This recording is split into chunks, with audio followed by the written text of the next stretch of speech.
We usually think of history as this grand narrative, right? Shaped by great leaders, massive armies, or towering technological achievements. But there is a whole other microscopic history going on behind the scenes that has literally dictated the rise and fall of empires, driven human migration, and continuously forced our immune systems to adapt. So today, we're diving into this explainer to look at the micro killers, the tiny parasites that shaped human history. 110.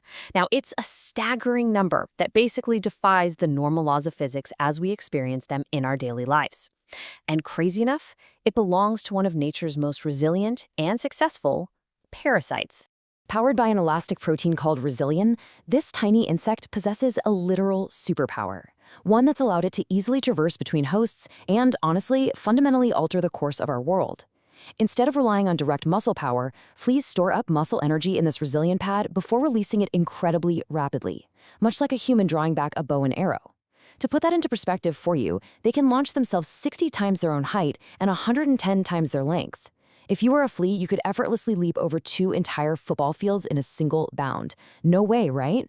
Well, this extraordinary mobility is exactly what allowed them to become such devastatingly effective transmitters of disease.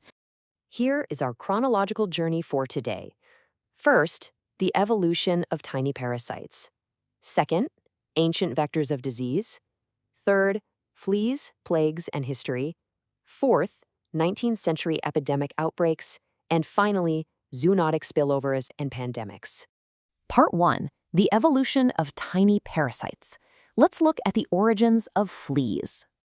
Dating way back to the early Cretaceous period, ancient fossils found in China revealed the very first ancestors of our modern parasites. Insects like Saurothrepus and Pseudopulex were already adapting to life on feathered or haired vertebrates. And over millions of years, they actually traded their wings for laterally compressed bodies. That just means they're perfectly flat from side to side, which allows them to slip effortlessly through dense fur and feathers. Basically, they evolved into highly specialized wingless vampires. Moving on to part 2, ancient vectors of disease and those early biological battles. Now this is an incredible archaeological find, the tick Rhipicephalus sanguineus. It proves these parasites have had a very long history of terrorizing early human civilizations and our companion animals. Excavated from an ancient Roman fortress in Egypt, this mummified dog was buried sometime between the 1st and 4th century AD. And get this, the majority of the 61 ticks found on it were clustered right in the dog's left ear. Researchers even suspect that a disease carried by this heavy tick infestation might have been exactly what killed the poor animal. It's a sobering reminder that our ancestors fought the exact same biological battles that we do today.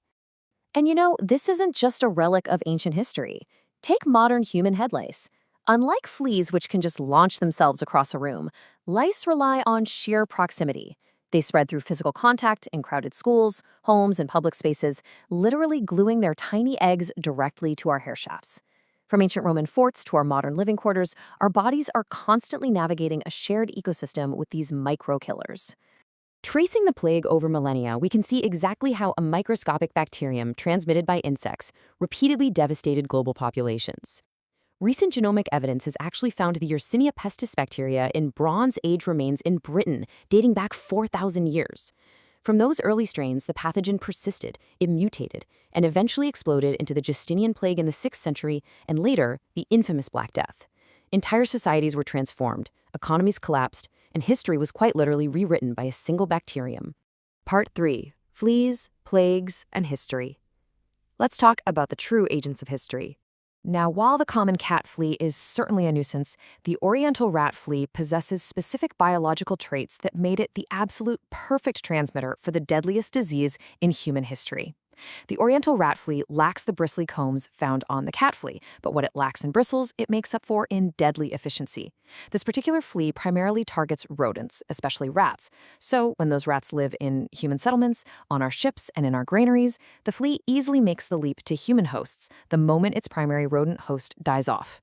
It is a terrifying chain reaction, where a single bite from a 2.5 millimeter insect can dictate the rise and fall of empires.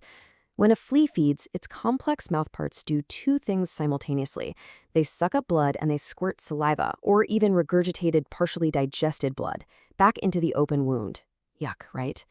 Well, if that flea previously fed on a rat infected with Yersinia pestis, it mechanically injects that plague-causing bacteria directly into the human bloodstream.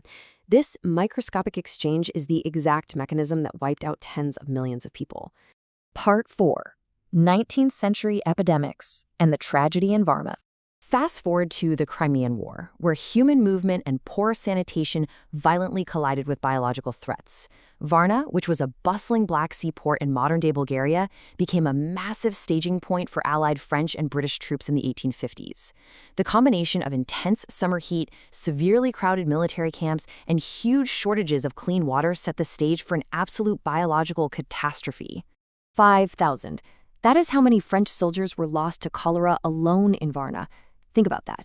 Before many of these troops ever even saw a battlefield in Crimea, they were struck down right in their own camps. The disease hitched a ride on transport ships, spreading rapidly through the ranks, and eventually spilling over into the civilian population.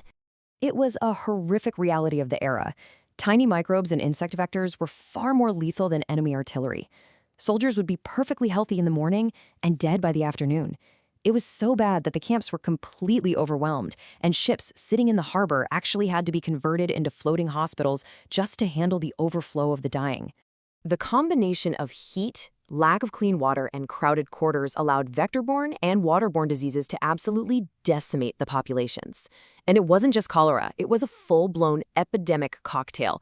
You had typhus, often called camp fever, spreading wildly via human body lice. You had malaria transmitted by mosquitoes in the humid climate. And you even had outbreaks of plague arriving via naval trade routes.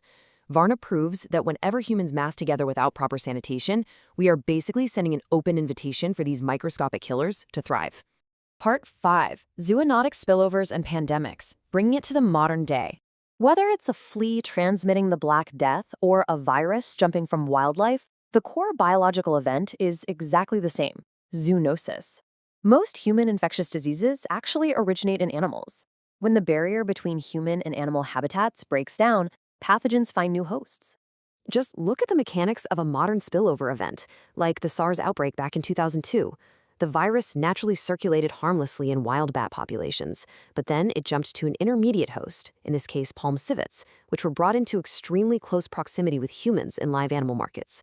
From there, human contact with infected secretions allowed the virus to adapt, cross the species barrier, and trigger a severe global health crisis.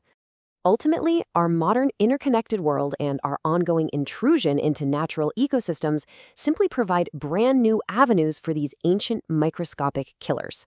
As we cut down forests and build deeper and deeper into wild habitats, we expose ourselves to animals and their resident pathogens that we've never encountered before.